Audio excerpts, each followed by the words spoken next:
kataman Rarasmara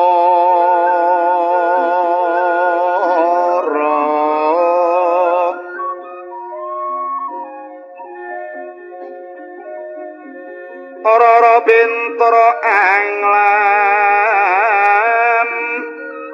lami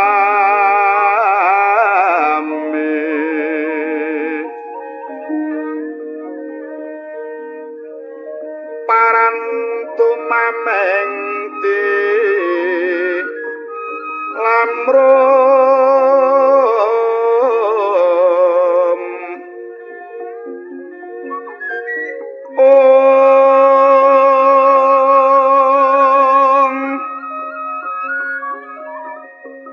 Baya ruming sari aranto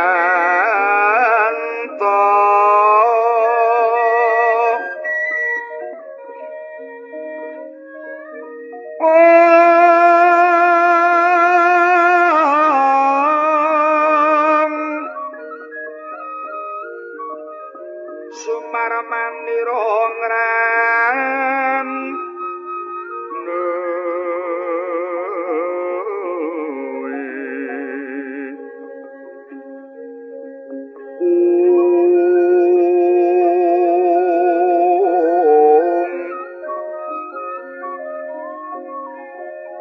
Duh mas mirah sangku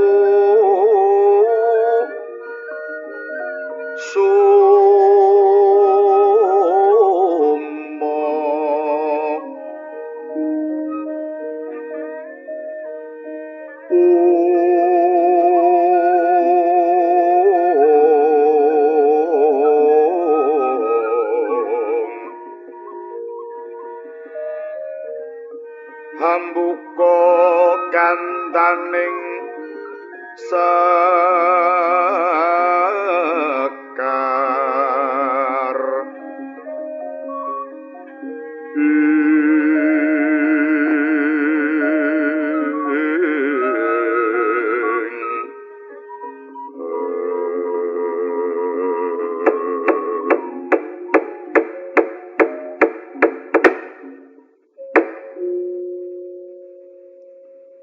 Om Swastihastu Namasidam Sidaratu Tadhastu Hastu Wayah ulun sukma purba ya sukma agung Sowan kita marak mring ngarsa ulun winantu karaharjan kulub sukma purba Kawula nuwun inggih Hyang Pada winenang Dateng kadhah katedha kalingga murda sih panaklamanipun paduka Hyang Pada winenang. Wangsul kula ngaturaken pangabekti mugi kunjuk wonten ing sahandaping pepada. Ya kulub wis ulun tampa kita ngaturake pangabekti pangestu ulun tampanana. Kawula nuwun sanget anggen kawula mundi saing jimat. Pangestu saking paduka Hyang Pada ulun. Kajaba saka iku ngger paran wigatine dene jeneng kita marak mring ngarsa ulun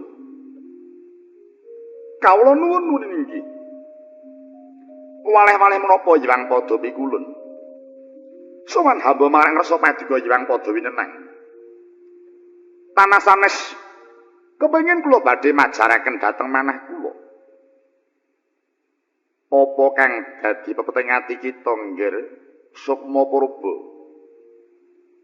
inggih ndadosaken petenging manah namung kajawi kula kepengin badhe anggayuh wonten pundi dununging sifat kalih dosa sanadyan kula sampun nampi piwucal saking guru kula duk nalika kula wonten Kercapada parandene kula babar pisan dereng mangertos menggah wonten pundi dununging sifat kalih dosa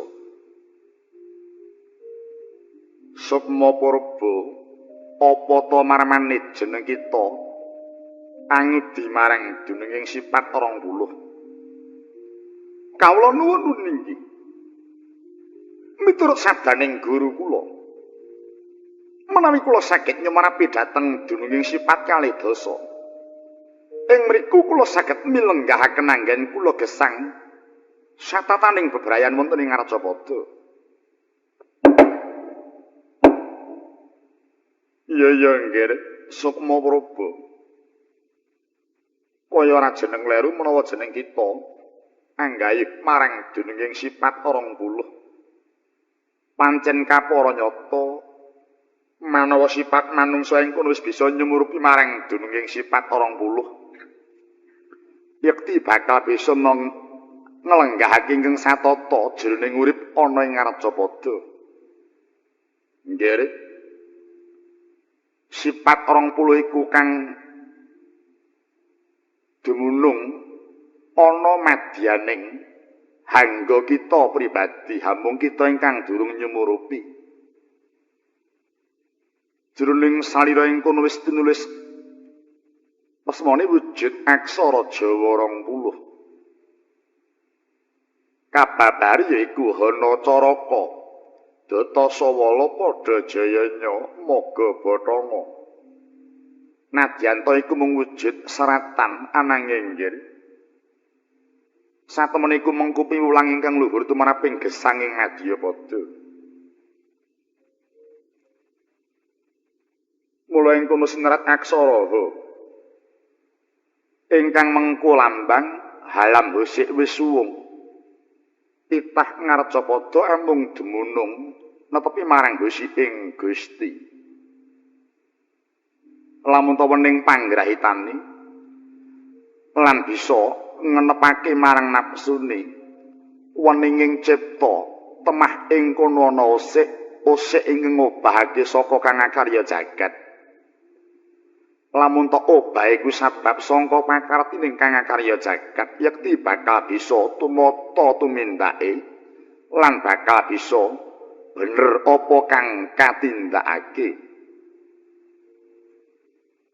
Wondene aksara nala nalarepan werdinipun sang nala rumagang amung temtu mituruti marang budining nalar ingkang kinaot.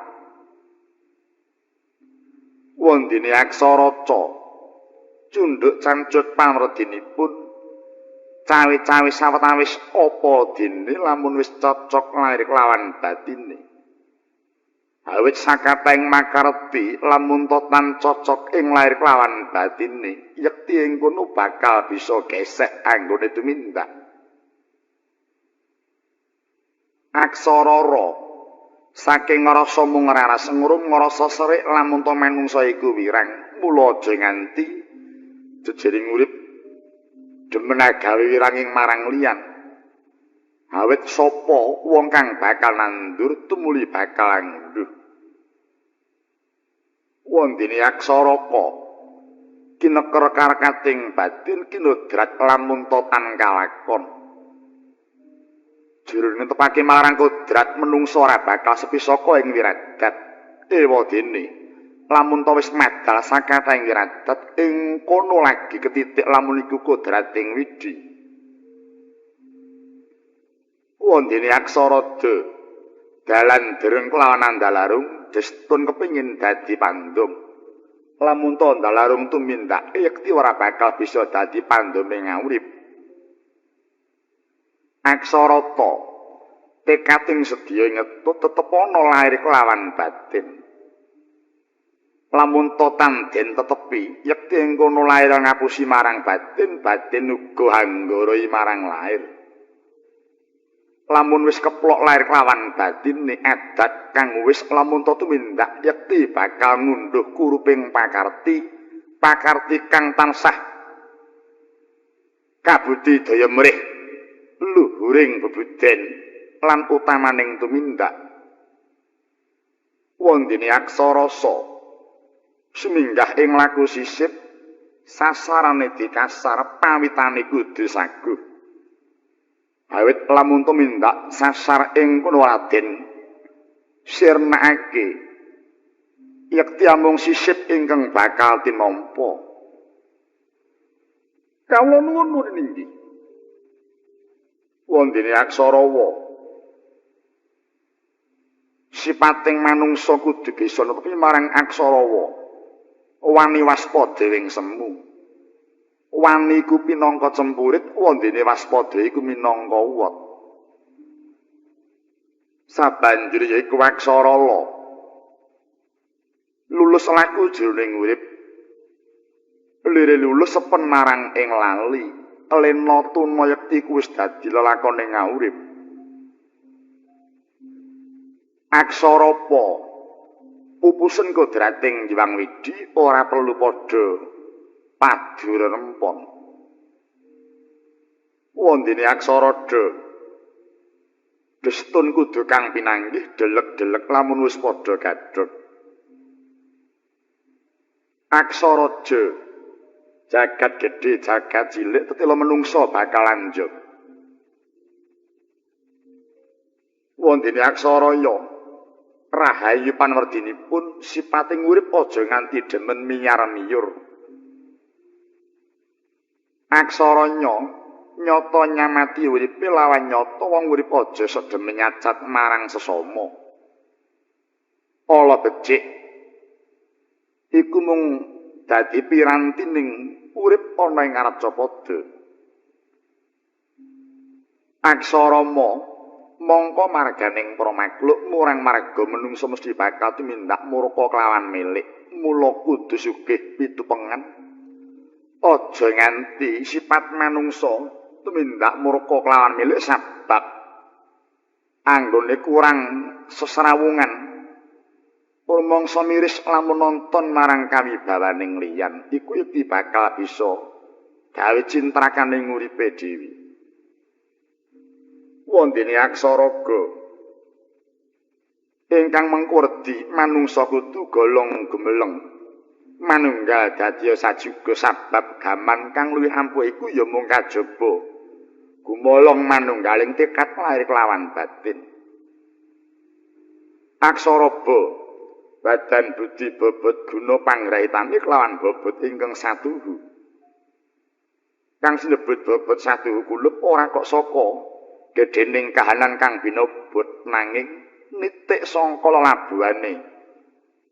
Jroning urip kepiye tandurane? Lamun to tansah gawe becik, mamet prana nuju kersa, ing kono uga sinebut bobot ingkang satuhu. Wondene aksara Ta manungsa urip kudu bisa ngilangake kang darbe watak makutha makutem lan makuteteran. Awit iku yekti dadi sambe kalane ngaurip. Ingkang wekasan yaiku aksara Nga. Ngalangut uripira lamun to sipating urip durung ngerti marang sajatining urip. Wong urip aja sok demen nyukupi butuhing karep, nanging urip tansah nyukupana marang butuhing urip. Awit lamun to wong urip demen nyukupi butuhing karep, jagat mesti bakal diembari.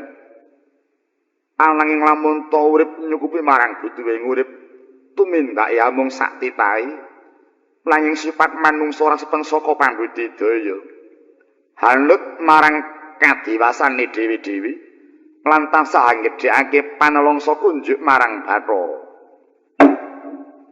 Jahning yahning talaka kadi langit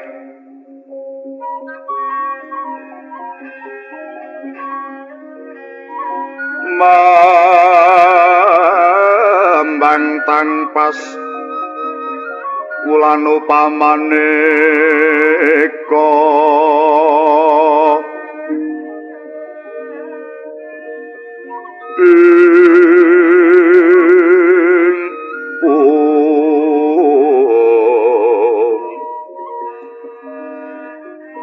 Wintang tuliwa kusumaya sumawur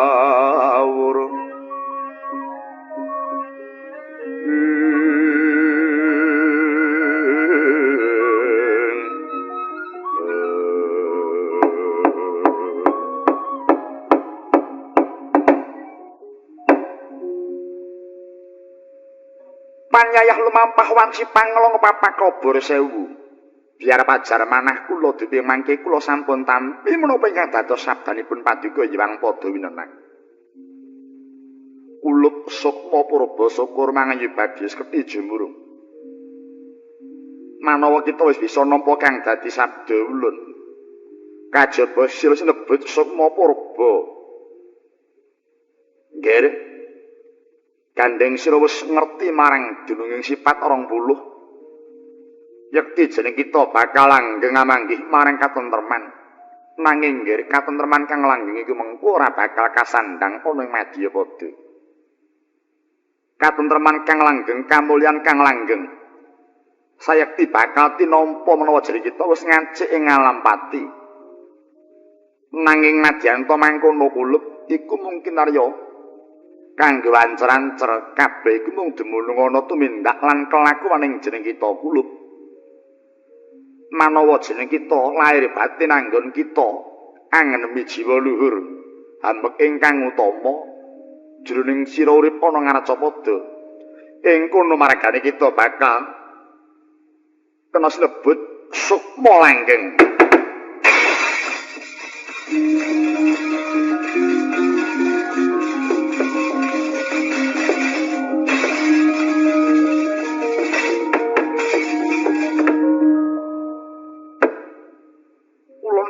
Amit pasang kaliman tabe sinabet ing nyelodene kalepata ing tulah sari. Pukulun kula ingkang sowan. Wisnu padha raja sowan kita. Kawula nuwun dhateng kapundi paring penembake paduka Hyang Pada Pukulun bekti kula mugi kunjuk. Ya nggih Wisnu wis ulun tampa. Paran wigatine dene jeneng kita marak mring ngarsa ulun. Aduh Pukulun parang kula badhe nyuwun dawuh. Menapa kula menika tasih dipun titahaken wonten Ngaracapada? Menawi tetela kula tasih tinitahaken wonten ing Madyapada, Pukulun. Lajeng ayahan menapa ingkang kedah kula tindakaken? Wisnu, jeneng kita maksih nyamarake marang dawing panjenengan ulun. Sayektine durung ana Jawata ingkang ngamiji marang kita kudu bali saka Ngaracapada. Jeneng kita isih ngemban jejiban ingkang werit, ngemban jejiban ingkang abot. Awit jeneng kita ingkang kinawasake ngayomi marang wutuwing Pandhawa. Ingkang iku nggih Wisnu. Jeneng kita maksih tinitahake nang Ngaracapada. Yawit sangka jeneng kita kang durung nyumurupi temah kita linggar saka ing papan kita kang diwisesa dening liyan ingkang mangkono manawa kita ora tumuli mapan unggal sawadah yekti bakal bisa sirna wibawaning wadah kita kang ana ing Ngaracapada. Kawula nuwun inggih ngaturaken penuning tanpa pamrih jawit saking paring dawuh paduka Hyang Pada winang dumateng ingkang wayah kula. Apa to sababe dene kita pitakon mengkono kulup Wisnu? Kawula nuwun inggih mugi kawuningan Pukulun. Mila ngantos kula menika pitaken dumateng paduka bilih kula tasih dipun titahaken wonten Ngaracapada menapa mboten hawit ing mangke kula nguwuningan dhateng kawontenaning Ngaracapada ingkang sarwa miris. Krana saking menapa tinggal saking kathahing dahuru. Kathahing bencana alam ingkang tumempu wonten ing Ngaracapada. Kula anggrahita menawi paduka Pukulun badhe anglebur jagat saisinipun. Nggih Wisnu sumurupa kahananing jagat ingkang mawa ratu iki ora sebab ulun bakal ngilangake jagat saisine ananging iku satemene kabeh mau mungkin arya kanggo srana anggon ulun ngelingake marang titah Ngaracapada. Karana kulup sumurupa ing wektu iki semune ana saperanganing titah ingkang kekudung piwulang suci kang lareke mung bakal milik barang kang melok kesusun malak mung sabab keselak muluk. Ing mangka piwulang suci ingkang wis kasalira ana jroning agama iku mung maligi kanggo manembah marang Gusti Kang Hakarya jagat. Ananging ana saperanganing titah ingkang wentala angargeti marang piwulang suci mula ora jeneng mokal. Menawa jagat banjur katuwuhan dahuru, katuwuhan bebendu, iku mung kinarya kanggo ngengetake. Lamun wong kang nindakake mengkono wis padha eling, yekti jagat bakal tumuli tentrem, nanging kosok baline nggih. Lamun to sipating titah kang ngelar kamurkan kanthi srana kekudung piwulang agama, selawase jagat ora bakal bisa tentrem. Bumi gonjang ganjing langit kelap-kelap katon, lirik kincanging sang maweh kandrung.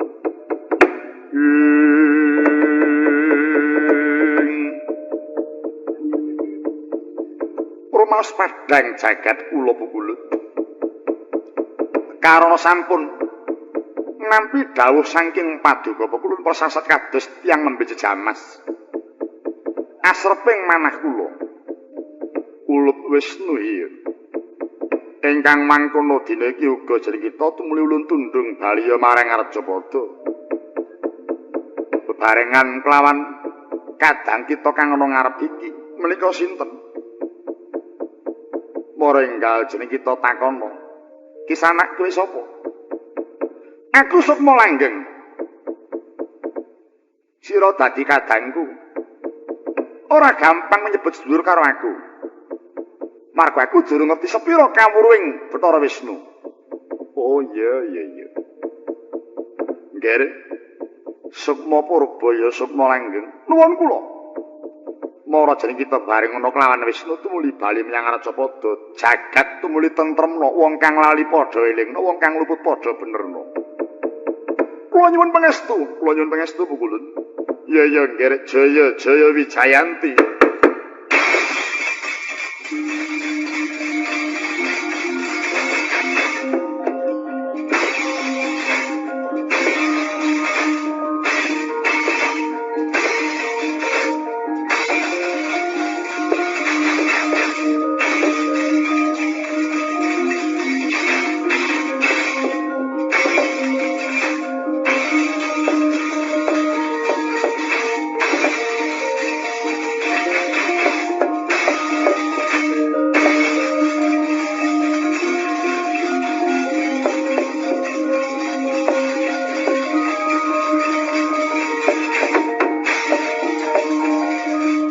Langening kalangyaman aklar pandamun cartinon derek kekonang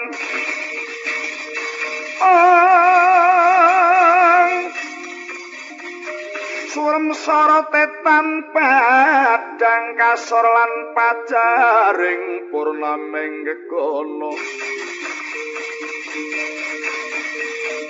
Imohana wenging ujung ancala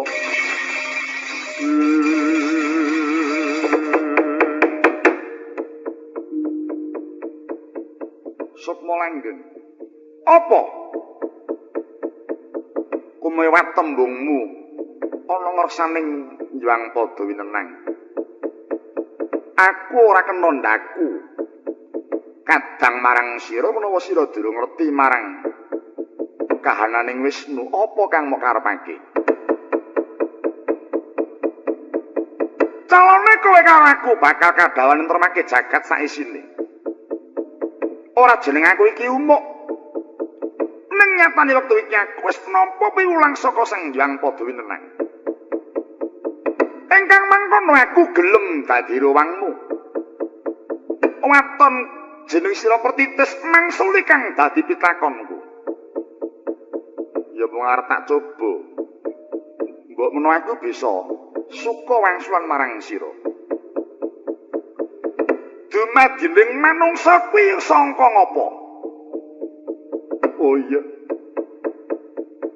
Menawa sira iku takon, dumadining manungsa iku lamun ta winilang sak temene ana Dasawara.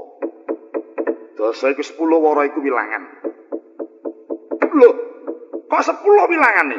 Iya.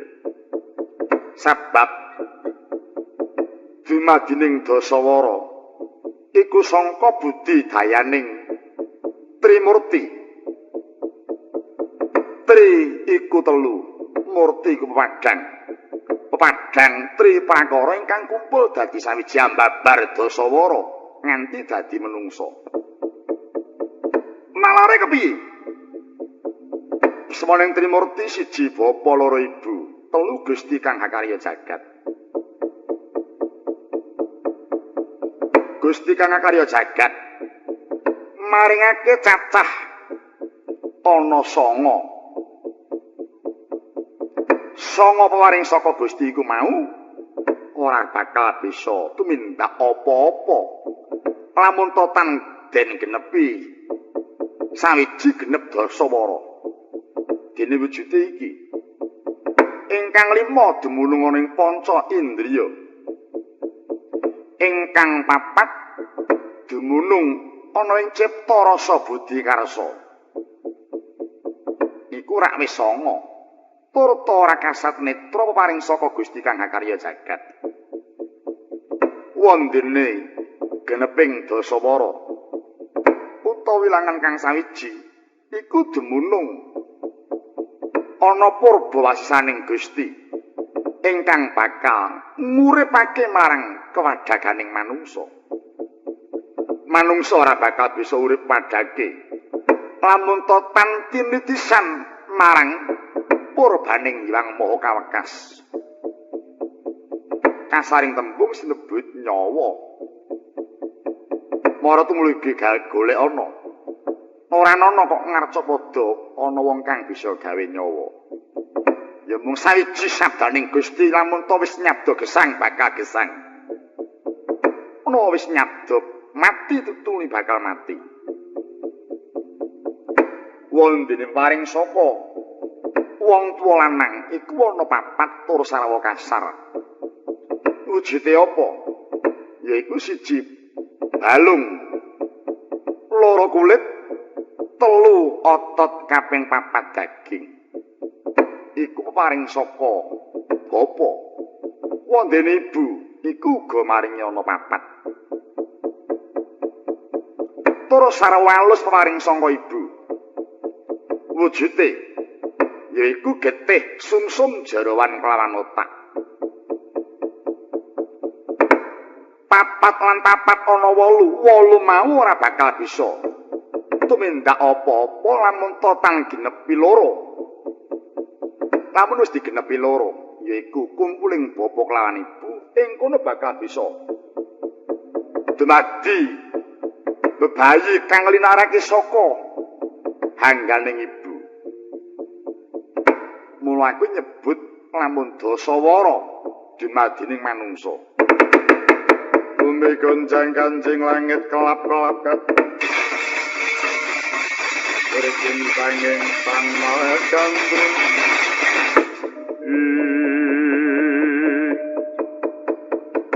Petela dadi rawangku Bathara Wisnu.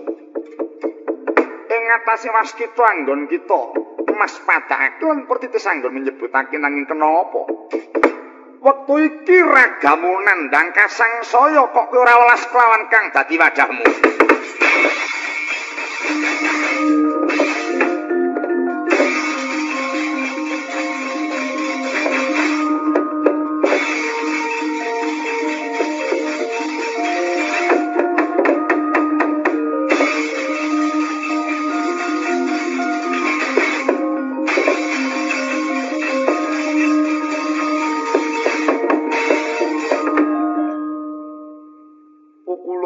Ngaturaken pangabekti mugi kunjuk.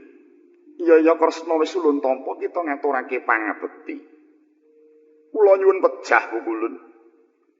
Jeneng kita durung wancine mati nggih Kresna. Menawi mekaten kenging menapa paduka Pukulun Wentala dhateng kula nilaraken dhateng Kresna. Nggih. Ulun jengkar saka papan kita ora sabab ulun Wentala ninggalake kita. Nanging kak sak temene nggih. Ulun ngudi marang ngundhake ngelmi gayuh marang limbuwing kawruh. lan ulun nananjake marang kahananing jagat ingkang kebak reretu iki. Rumangsa padhang tarawangan atiku krana wis nampa sabaning ilang padha winenang. Marmane jagat peteng akeh dahulu. Iku mung krana saka makartining Gusti ingkang ngengetake marang titahe. Sabaning Sang Hyang Wenang. Iki ana saperanganing manungsa ingkang tumindak angkara kanthi kekudung piwulanging suci. Ingkang mengkono, lamun ta manungsa iku mau ora enggal eling Purwadasina, petila jagat ora bakal bisa tentrem. Hal kang sapa iku nggih Kresna. Wis wancine ulun tumuli bakal manunggal marang jeneng kita. Sawise jeneng kita ulun anji. Tumuli kita ambabarna piwulang kang tumuju ngelingake marang bebrayan. Lamun to lair batin anggone ngarasuk marang agama suci, kudu sinar tanpa karti netepana marang urukuning agama kang wis dinasuk. Netepana marang jejibaning agama kang kudu ditindakake. Aja nganti ana sawening manungsa kang mung ngagem agama sabab amung ngakon-akon iku ora bakal becik. Ingkang mangkono nggih. Kanthi jeneng kita ngelingake marang bebrayan kang padha lali. Mbok menawa bakal tumuli sirep jagat kang nemu reretu iki. Ya telangening kalangilan aglar panta muncar. Dinone rek kekonang surem sorote tanpa adang.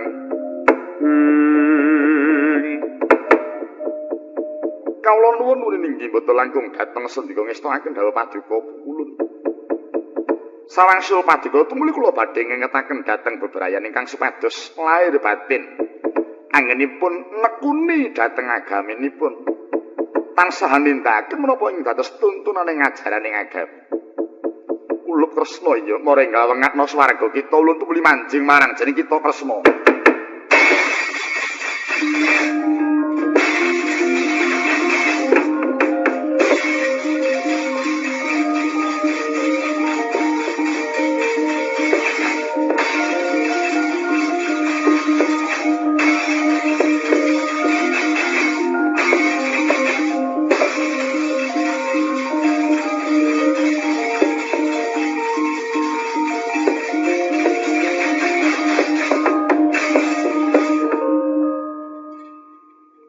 Wireng sapa iki?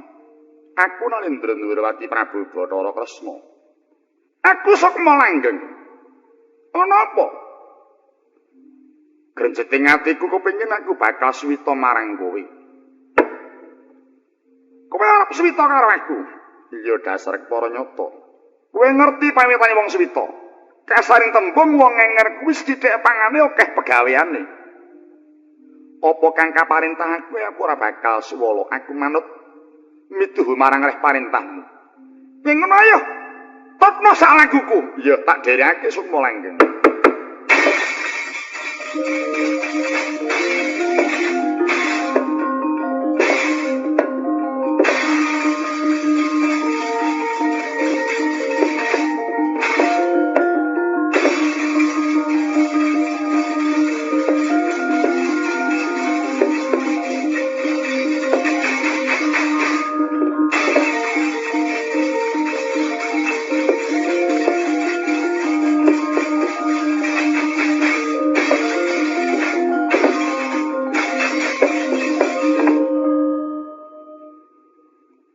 Tonton mabur kaya ngederi jagat. Bocah gagah. Jenengmu sapa? Gatotkaca. Iya jagat Dewa Bathara. Inggih Gatotkaca menika nami kula. Paduka sinten? Aku Sukma Langgeng. Pangabekti Kulawa. Oh iya nggih, petuka wis ndak tampa. Wa Prabu sesarengan kalian Sukma Langgeng. Pun wektu iki nderek marang Sukma Langgeng. Gatotkaca, kula wonten dawuh, kowe arep nyandi? Kula dipun utus Wa Prabu Ngamarta saha Krentek patos kula piyambak. Kula badhe ngupati dhateng tiyang sepuh kula ingkang mendra saking kasatriyan. Wis ketemu apa durung? Nuwun inggih dereng. Lah karepmu kepiye? Kula badhe anut keparingipun Wa Prabu Ndorowati nderek swita kaliyan paduka. Arep swita karo aku. Kawula nuning. Ya wis kene nglumpuh kene.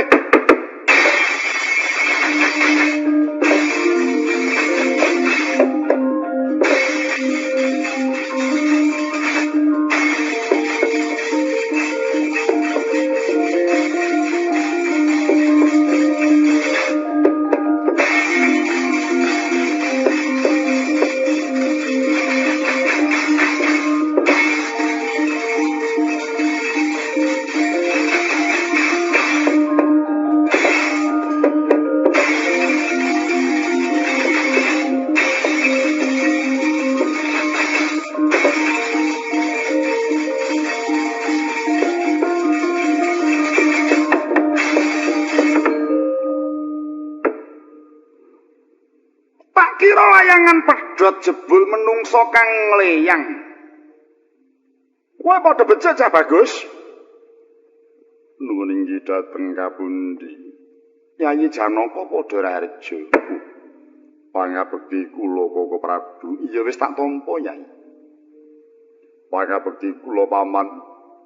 Iya Kaki Prabu wis tak tampa. Paring kula nyuwun katerangan paduka menika sinten? Jenengku Sukma Langgeng. Ana apa kowe ngleyang kuwi mau, Janaka? Inggih. Kula mentas Bandayuda. Mungsuhmu sapa? Narendra ingkang ambedhah negari Ngastina. Jejulukipun Prabu Nindiyamaya. Patih Linggiyamaya, Cahyamaya kaliyan Daryamaya. Ipun embani pandhita setunggal nama Begawan Among Gati. Kowe menang apa kalah? Mila kula ngantos dawuh wonten mriki menika ora inggih kawon. Kowe iki yen perang ora tau kalah kok saiki kowe kalah iki terus sebabe apa? Apa ora mok juntak aji-ajimu? Kula sampun ngetok kegiatan parandene kula kawon. Pusakamu ora akeh. Pusaka mboten madal. Elok ing kawon tenan. Mengsah kula menawi kula pejah dipun langkahi setunggalipun saged gesang malih. Ngaten menika mawali-wali. Sakit kudu metani batinmu dhewe. Ing atase kowe satriya kaloka kajana priya karo wong sabrangan kok nganti kalah. Kuwi yen ora pancen kleru tumindakmu mokal. Mula dadi wong ya sosok semen nyeleweng ya. Nek lagi perlu ku ya sing perlu tenan. Aja mung butuhmu dhewe tak tengenake. Ngantos mboten tanggap menapa ingkang dipun keparingaken. Ora tanggap kepiye? Lho iki ademu iki Kresna. Ya aku ya wis ngerti aten-atenane adikku. Anane kowe kalah karana kowe budal. Pancen ana kang tok gayuh ning ana dalan kepalang, kebujuk tembung manis nganti gegayuhanmu ilang kowe nuruti sing bujuk kowe. Mula nganti kowe kalah wis golek ana dhewe. Wale-wale menapa? Inggih kula ngrumaosi. Duwe karep apa to Dik kok nganti kebujuk karo wong kuwi sing bujuk sapa? Kula perkewet badhe matur. Ora usah perkewuh wong maris dhewe kabeh kok dadak perkewuh. Iku ora wong liya.